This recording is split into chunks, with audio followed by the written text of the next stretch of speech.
I don't like people who do titles for poetry.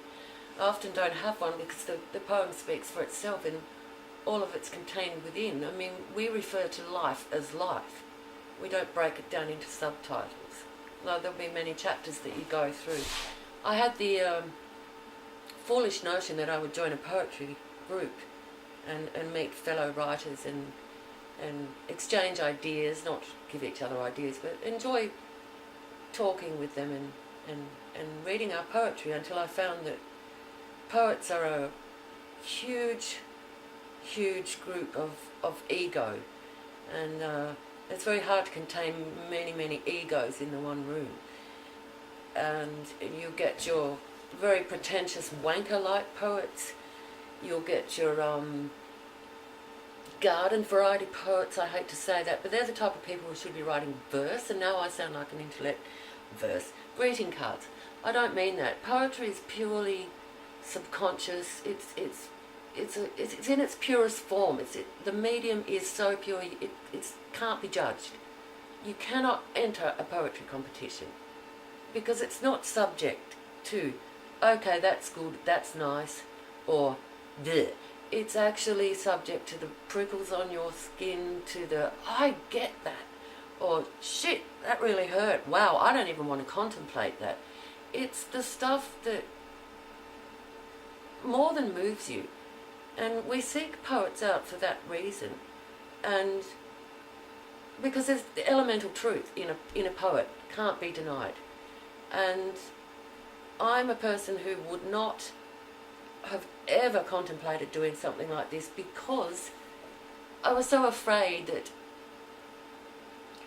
and how stupid do you look? I mean, who do you think you are? You know, that comes out in one of my other poems about my mother, kindness. Very unkind, but killing my creativity. When I first wrote a poem, I was 14 years old, and I was lying on my bed and I heard a song, and it was no, it wasn't a song, it was a competition. Guess the name of this, blah blah. It sounds like, looks like. A rhythm started in my head. Who am I, blah blah blah. I flow again, da da. I wrote a poem called Destiny. It just spilled out like that. I have no recollection of doing it except it had to come out. I took it to school so proudly and gave it to my English teacher for the school magazine publication. They absolutely refused to take it.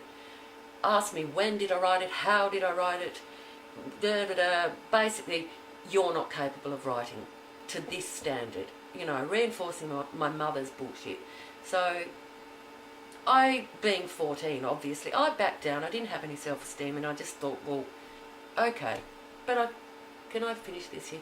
I'm going to finish it here just by saying that, yeah, thanks for joining in and having a listen, because it's, I would like to be the face of poetry, because I'm just sitting on my lounge room floor. I've got my little cat Muffin here. I'm just me, I'm a person, but I have a gift, and I've started to realise that now, and I've started to want to share it. And not deny it, and also know that I can be someone, and this is who I was meant to be. And just one other thing about poetry, I don't know who does it or how they do it or whatever. I don't regard myself as a poet, if that sounds stupid. The reason being is I don't function, I don't sit around, I'm not a great intellect. I'm trying to push this point because so many people, oh, poetry, it's like that. It's not. I'll scruff a pen, lean over the kitchen bench, hopefully my husband won't see my ass and want to have sex with me, and just scribble it out. And it just comes out flow, like just bang. And even sometimes I'm just scared of what's come out. And I have to read it back and think, shit, wow, that came out of me. That's how I function. And yeah, cheers, welcome aboard.